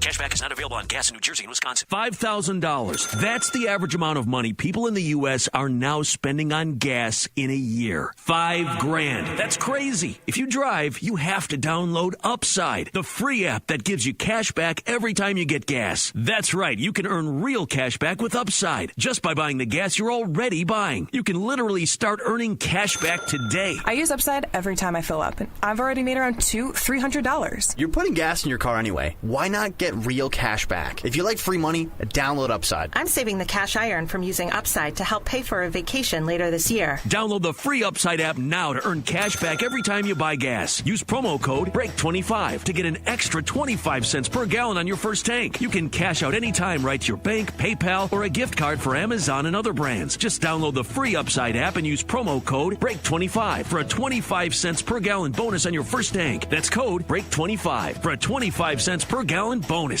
This is a WCPT Civil Rights Snapshot. Many know of Dr. Martin Luther King Jr., but few know of his right-hand man, Bayard Rustin. Rustin was born in 1912, raised by his grandparents, who taught him the Quaker values of peace and nonviolence. In college, Rustin grew an interest in socialism, joining the Fellowship of Reconciliation, working with them for 10 years before Rustin was fired and arrested for being caught having sexual relations with another man in a parked car. But his time there wasn't for nothing, as it was there he met A. Philip Randolph, who convinced Rustin to meet with Dr. King during the Montgomery bus boycott. Rustin, along with writings from Gandhi, urged Dr. King to accept pacifism as a way of life.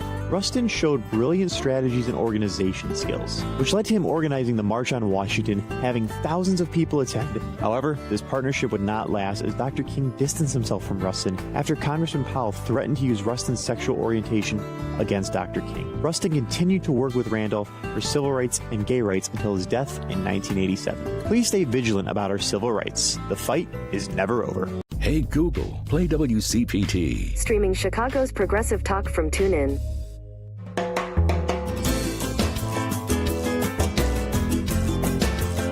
Welcome back. I'm improviser Matthew Van Colton. You're listening to Out Chicago on WCPT 820. Welcome back to Out Chicago. Scott Duff here, along with Tania Richard, author, actor, activist. What else are you? Human. Provocateur. Goddess. Raconteur. Aware of camel-colored sweaters. We are all in camel-colored sweaters. I think. Did you turn the air on? It's so much better. It's a little bit better in here now. Okay, yeah. Good. There we go. This is what it feels to have. It's like you're experiencing hot flashes. I'm really glad for you. Oh. Yeah. It's like you're like, and then it goes away, and you're like, oh, hi. Oh, human right, again. Great. I get to. Okay.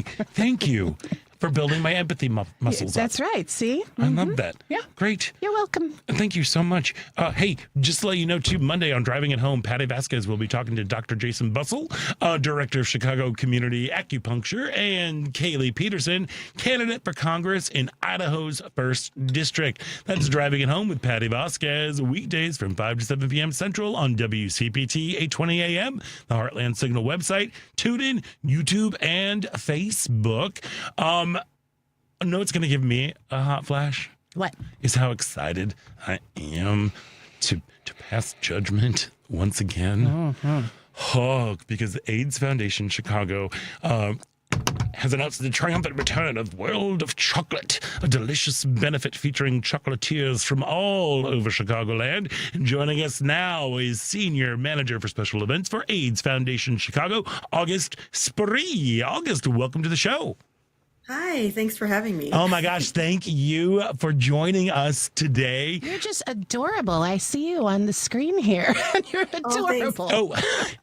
Oh my gosh, because it's so snowy and I had to like shovel and do things, this morning. So real people. It works and for being you. a good citizen. That's what right. I say. That's right. Can you, before we get into all of the loveliness that is the world of chocolate, because it truly is a magical, wonderful evening. Can you remind our listeners a little bit about the history and mission of AIDS Foundation Chicago? Yes. So AIDS Foundation Chicago is on a mission to get to zero transmission, which means that fewer than 100 new cases per year by 2030. And in doing that, we have a couple of different things that we provide for the community, including stable housing, access to healthcare, and other, other ways for people to connect with one another and connect with the resources that they need. And this particular event has actually raised over $3 million over the course of its time out here, and that all supports our mission moving forward. Yeah, it's a fabulous mission. And also right now, like I said, if you're looking for something that is an action, because action helps with your serotonin levels and helps you not get mired down. This is a way that you can help support incredible work. How long has the World of Chocolate been around? Oh gosh, I was just thinking. I was just like, okay, I knew this. I want to say, I know, I want to say 15 years, but please don't quote me on that. It's been around for quite a while. This is my first year managing it. But what happens is World of Chocolate happens for 4 years, and then on the 5th year we do our anniversary gala. So that is why last year we did not have a World of Chocolate. Right, it was the big anniversary gala.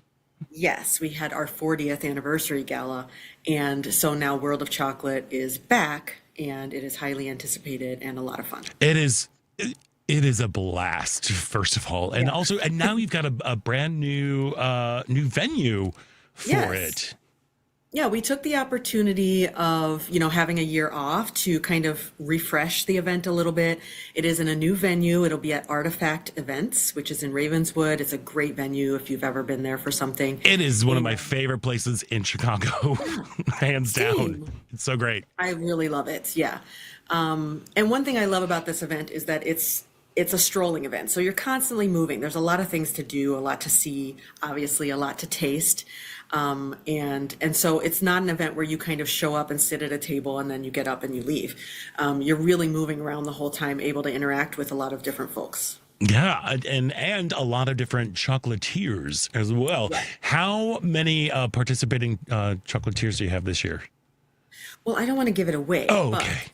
Just a little tease. But yes, we have 15 plus chocolatiers, and they're all competing in the categories of sweet, savory, or libation. This is cool.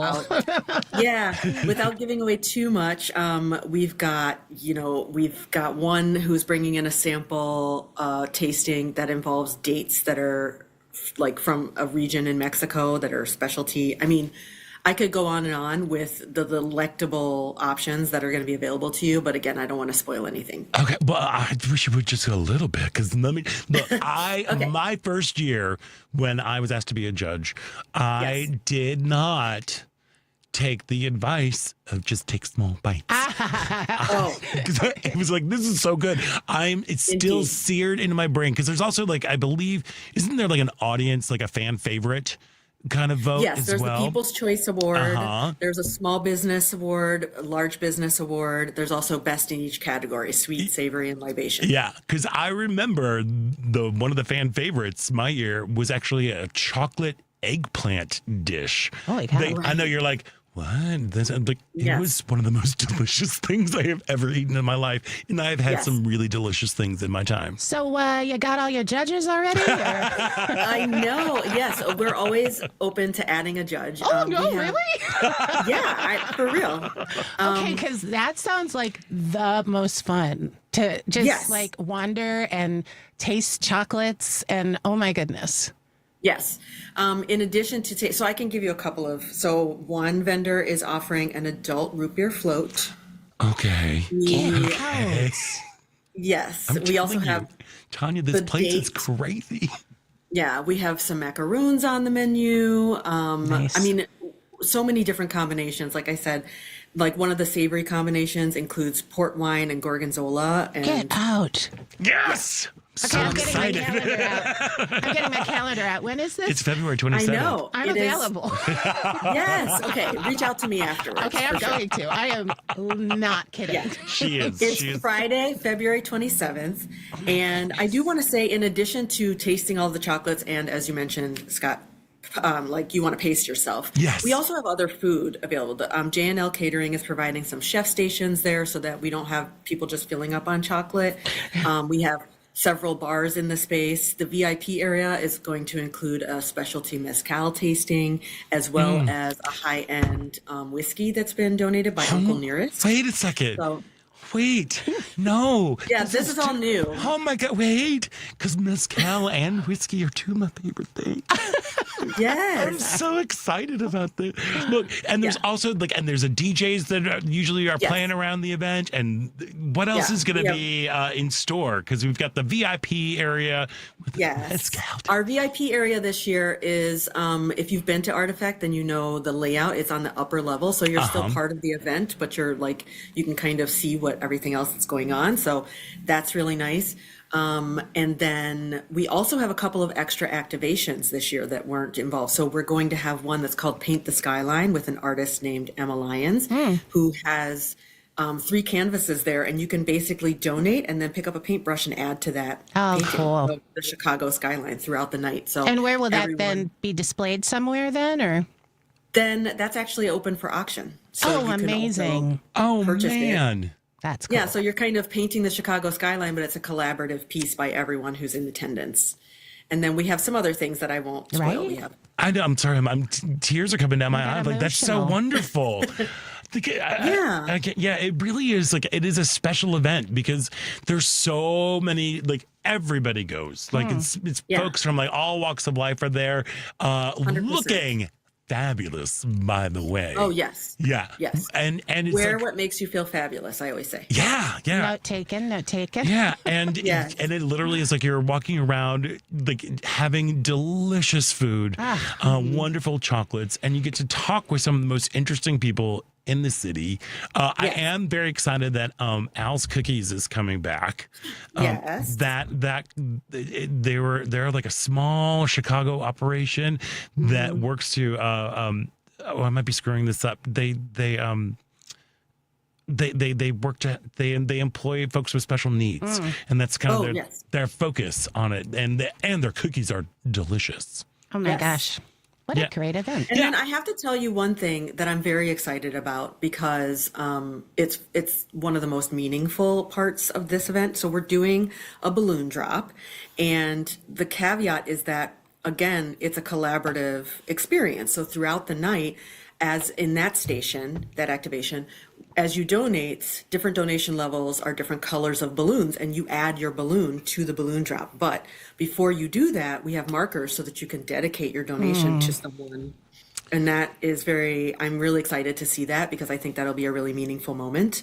It's obviously, the event is a lot of celebration and everything, but we have moments where we want to remember those who aren't with us any longer. So the Build a Balloon Drop is a really good moment for that. So you can donate, $25, $50 or up to over $1,000 and grab your balloon and then write a message on there and add it to the balloon drop. So at the end of the night, when we celebrate with that drop, it's all part of the community. Tears streaming down my face right now. I'm so thrilled to be a part of this. It's is there going to be a little punch wall? Yes, we will have our punch board too.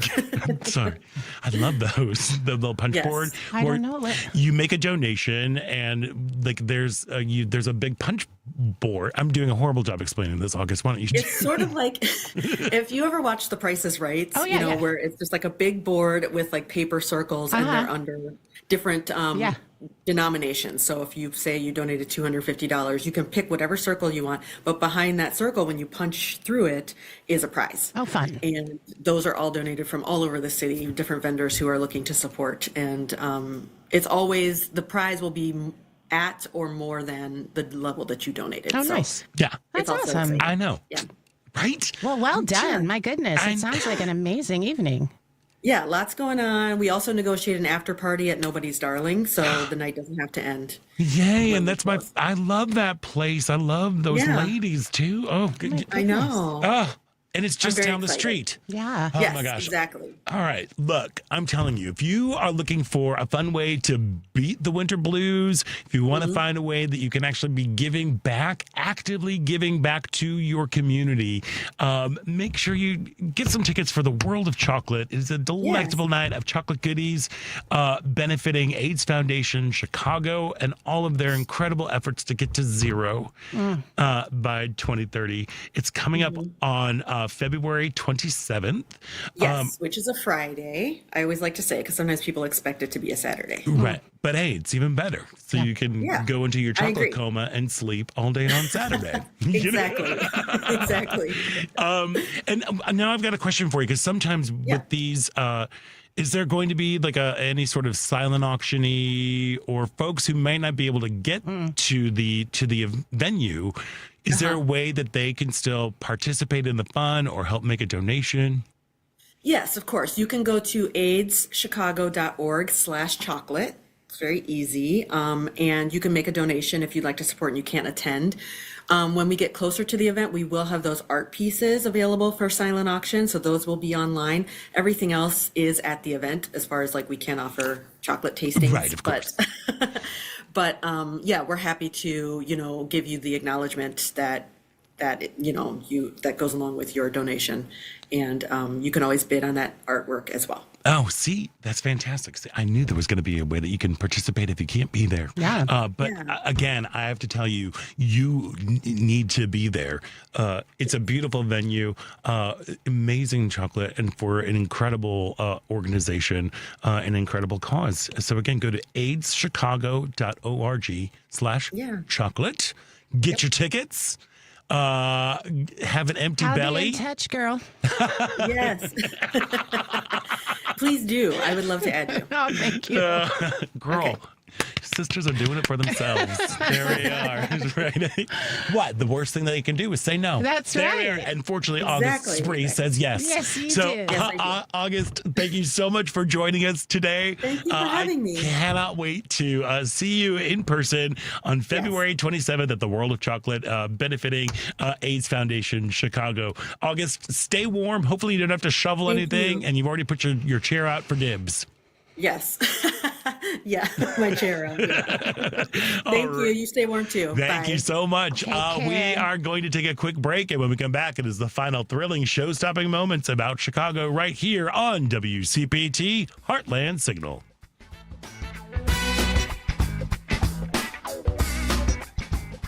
Stephanie Miller. I've gotten more mail than I've ever gotten in my entire life, because a lot of people have a lot to share and they can't always make it on the phone lines, or they're nervous. And trust me, whatever you're going through, me too, all of us, wherever you are in your timeline, drunk, sad, scared, angry, right there with you. Thank you for people saying they're not listening to anybody but me. I think that's a good plan, because I'm just like, la, la, la, la. Stephanie Miller, weekday mornings 8 to 11 on WCPT 820.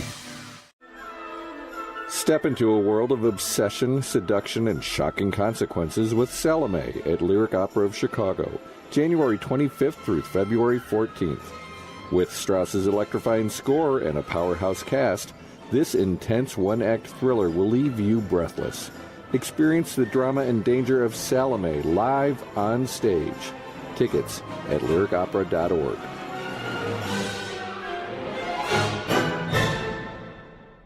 Take your driving to the next level in a brand new Porsche from the Porsche Exchange in Highland Park. Browse and test drive our extensive selection, like the 2026 Porsche Macan. Right now, lease the 2026 Macan for only $949 a month for 39 months. Discover performance like no other when you visit the Porsche Exchange in Highland Park or PorscheExchange.com. 8,519 to assigning for qualified buyers. Excludes staff title license and back fee. No security deposit required. Expires 2/2/26. This is WCPT telling you how you can shop blue. Thomas Edison invented the first light bulb, but however, did you guys know that Lewis Howard Latimer, a black man, improved upon it? That's right. Latimer's light bulb was made to last longer than Edison's. Latimer later sold that light bulb to the U.S. Electric Company in 1881, making light bulbs more accessible and affordable to the community. Here are some light bulb companies that support the Democratic Party. Philips Light Bulbs. Philips supports the Democratic Party very highly. In 2024, Philips donated over $400,000 to Democratic candidates in 2024. GE, General Electric. GE roughly is about 50-50 split with candidates they donate to. In 2024, 54% of GE's donations went to the Democratic Party, including $159,000 to Vice President Kamala Harris's presidential campaign. Hey, guys, want to hear a joke? How many Republicans does it take to change a light bulb? None! Donald Trump just says it's fixed and they all sit in the dark and applaud. This has been WCPT telling you how you can shop blue. WCPT 820, Chicago's progressive talk, where facts matter. Hi, I'm Spencer Tweedy, and you're listening to Out Chicago on WCPT. Welcome back to Out Chicago. Scott Duff here, along with Tania Richard, planning our chocolate adventure. I've never been more excited because there's a theory to that, Scott, which is to create things to look forward to. So now I have the chocolate extravaganza. I know, and I will have just returned from Mexico. Get out. So I will be... So you're like double booked for I have been trying to, like I said, I'm trying to embrace this whole Hugo thing. I also know that, like, if you are going to get out of Chicago, get out in February. There's a reason why God made it 28 days. It's horrible. It's intense. It's intense. That's wonderful. Yes. Ooh, that sounds good. So I'm going to be, and I'll be all Coco Loco. I'll be so Coco Loco. I'll be so pretty for the chocolate experience. This show always goes downhill whenever you're here, and I love it. It makes me so happy that you're here. But you also might want to be listening into to Joan Esposito tomorrow on Live Local Progressive. She's going to be taking your calls and talking to David Hochberg, Vice President of Lending for Team Hochberg at Homeside Financial, Bill Scher, Politics Editor at Washington Monthly, Corbin Brent, co-founder of Brand New Congress and co-director of Justice Democrats, two grassroots organizations working to elect progressive Democrats, and Jason Vincent of Giant Restaurant in Logan Square.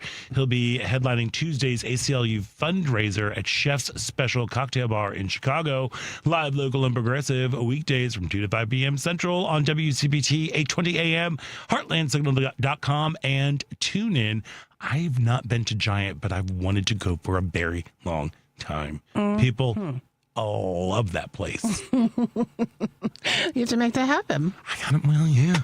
My schedule's so weird, though. My hours are odd. Why? What? Like, because I work I work until 10 o'clock. Okay, yeah. And then see, that's the thing when you have to work at other places. It really gets in the way of things. It gets in the way of everything, and especially as somebody who is over 50, all of my friends are in bed. Oh my gosh. So I'm like, all right, does anybody want to do anything? No, yeah. We can't do it. Okay. Just in case somebody's keeping score, Scott is still wearing the sweater. I am still wearing the sweater. Yes. And of course, you can see that. As am I. You can see that on our YouTube. Yes. Thing. Hey, also, did you know you've got a podcast? I've got a podcast. Tanya's Take. Yes, I do. Is that it now?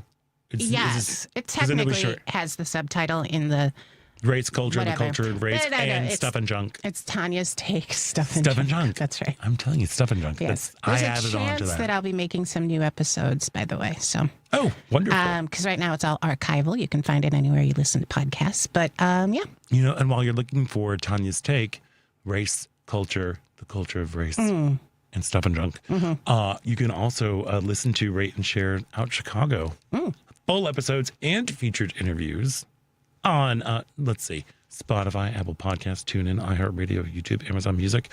All you got to do is search Out Chicago with Scott Duff and Ellen Miller, or you can visit our podcast page at heartlandsignal.com/podcast. We've got some fun featured interviews on there. We got like John Waters. Oh, gosh, yes. I listened to that one. That was great.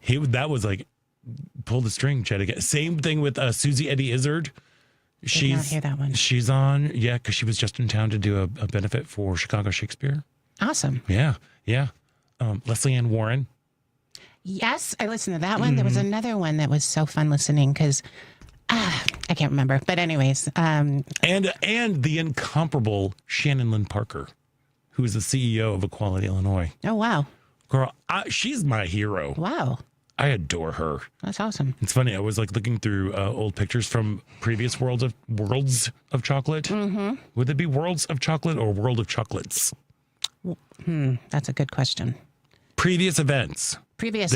I was looking at previous events, and there was a picture of them. It's like, I'm using this picture because it's me and Shannon. That's funny. Yeah, I adore her.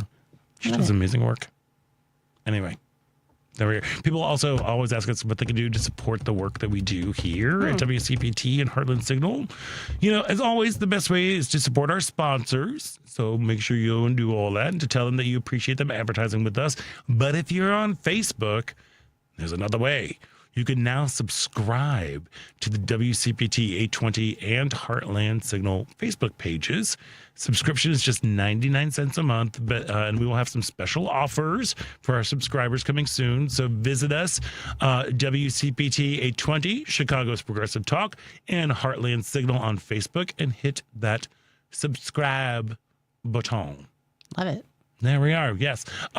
The Oscar nominations came out. Oh, cool. Oh, no. Oh, sorry. What? Girl, oh, no. That's kind of, I think that's Scott. like what, talk to me. Well, I used to live and die by that stuff. Same. My goodness. It was like a national holiday the day the nominations would come out. Mm-hmm. And now it's just like, I can't get it interested or rally for it, or I just don't feel it. Do you think that's like a, how do I phrase this?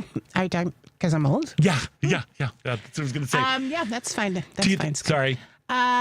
I don't know. I wore what this it sweater is. the whole time. I know you did. You did really good. It's a great question. Just that idea of like the arc of how your passions change. Yeah. Because I think about that sometimes. Like the passion I used to have towards like movies and even award shows and just all of it. And now I don't. And it could either be age, it could either be priorities, it could either be products that no longer deserve the attention. Do you know what I mean? Mm-hmm. Like I don't need to see, what's it called? Frankenstein? I don't need to see Frankenstein.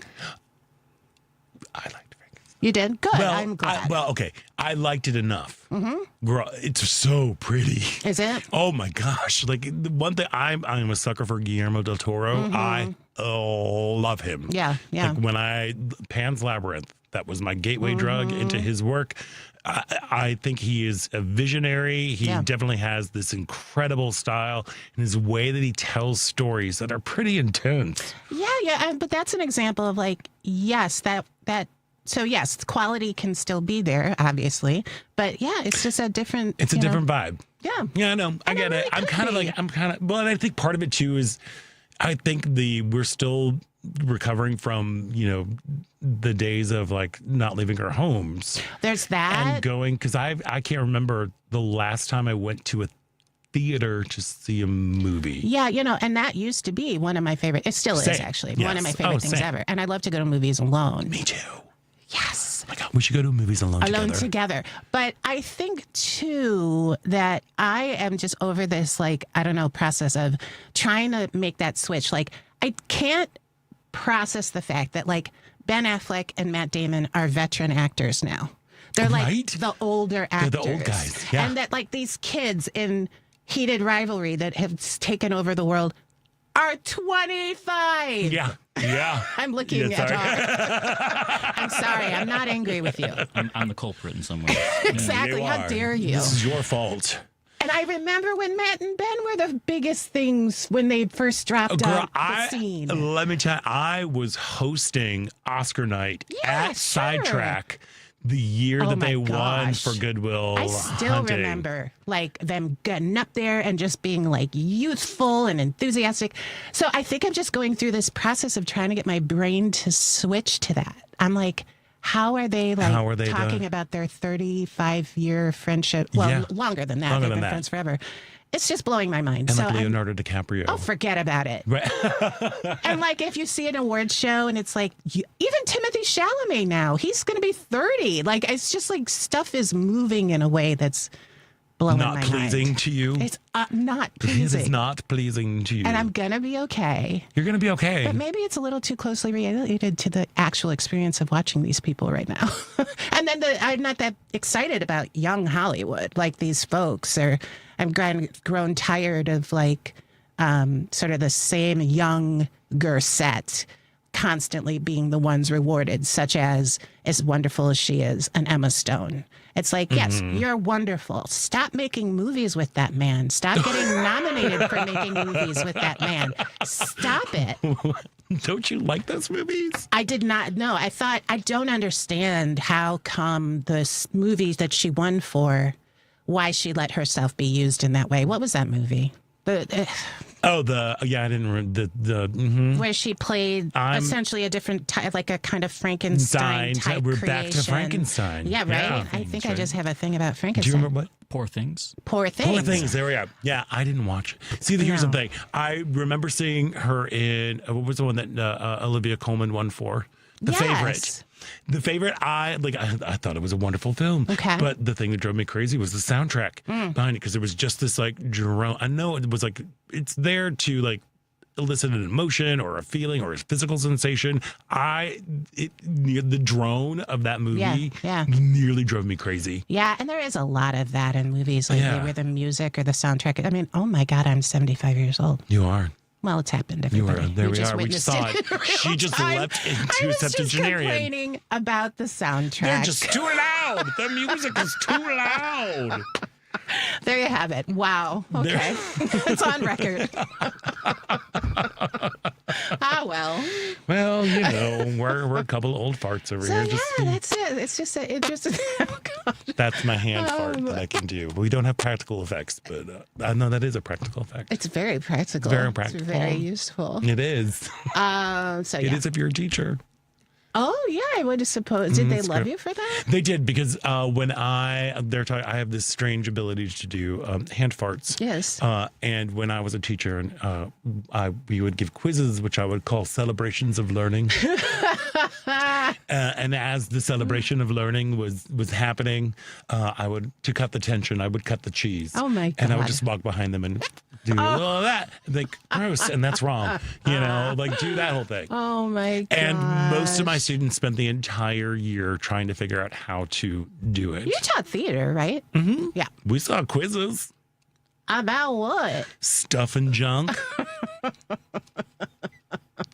I am grateful that I never took I did in college, theater quiz. Oh, yeah. But not. Well, we had to do that too. High school. A great school. Oh, anyway. But okay, there's one thing that I too am also kind of, I think my whole thing is, again, my schedule is weird. So seeing movies in the theater is really challenging because I can't either I hate seeing a movie like at 10 o'clock in the morning. Right. Like that, I'm not awake enough for it, and just to be there and present, you know, and then it's too late when I get out. Right. So it's been hard for me to get to the theater, the movie theater, to see it. But I did just finally watch One Battle After Another. Okay. Which I really liked. I thought I was going to go into it. I know this is controversial. This is part of Tania's take. Yeah. What's the matter? There's just a big conversation, and I've not seen it, but it's a big conversation around the objectification and misogynoir of black women in that movie. Mm-hmm. And that it's supposed to be a movie celebrating black women, but actually they're just being used in the same old way. Yeah. And, you know, just from clips that I've seen, I'm like, yeah. And it's tough because Paul Thomas Anderson is married to Maya Rudolph, who is a biracial woman, and he has biracial kids. And so I think he was trying to do something about, like, putting these women forth, and they still end up being just as objectified and, misused as always. I'm a party pooper. Wow, that was where's that pool? You just peed in it. I wanted to. I love Leonardo DiCaprio. I mean, come on. Look, he's fantastic in it. Really is. He really is. Sean Penn, really good. I will say Tiana Taylor. Yeah. Because of her, there's a movie. That is what I have. But I can also see what you were saying in terms of the yes. And if you listen to just a few conversations about it, say on different podcasts about like in a critical thinking way, that you start to unravel what it is they're supposedly saying about revolution and about who ultimately carries revolution and all of this stuff. So I'm just like, I could die happy if somebody could get it right someday, but it's not happening right now. Okay. So. Of course, I didn't see it, people. So don't look. This is just my vibe around it and what I've listened and heard. And well, it's a fun. It's fun, but it's fun. Well, I like it. I'm sorry. I might love it too. I'm a bad person. No, it doesn't make you a bad person. Well. Questionable. And Tana's having her day, so you get it, girl. She got her Oscar nomination. She got her Golden Globe. She's in her second season of the worst show ever produced, All's Fair. Ryan Murphy. She's got it. She is just fine. She's doing great. Fashionista. She's fashionista. Sinners walked away with the most nominations. It really did, yes. Come on, Michael B. Jordan. I know. That pairing, Ryan Coogler and him, come on. Right? It's so amazing. I love that. I love it too. Mm-hmm. Let's just hope. We were supposed to have an entire conversation about The Color Purple.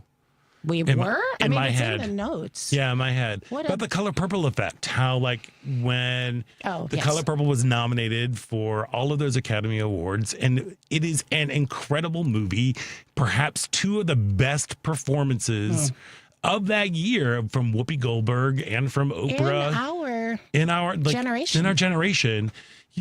Some of the best performances, and it was snubbed. It sure was. By White Hollywood. Yes, it was.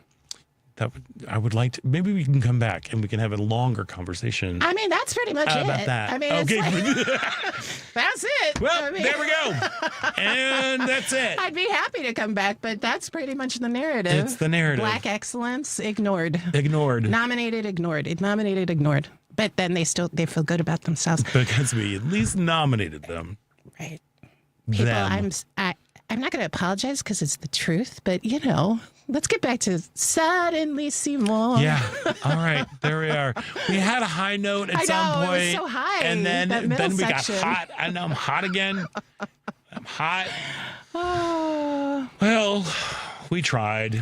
We did. We tried, and we did a good show, and we're now at the end of that show. I want to thank everybody for coming on said show. John Parker and Jim Pounce. Make sure that you check out the Gaily show. They're right here on WCPT at 10 p.m. weekdays. I also want to thank Jackson Evans and August Spree. Make sure you get your tickets for World of Chocolate. Man.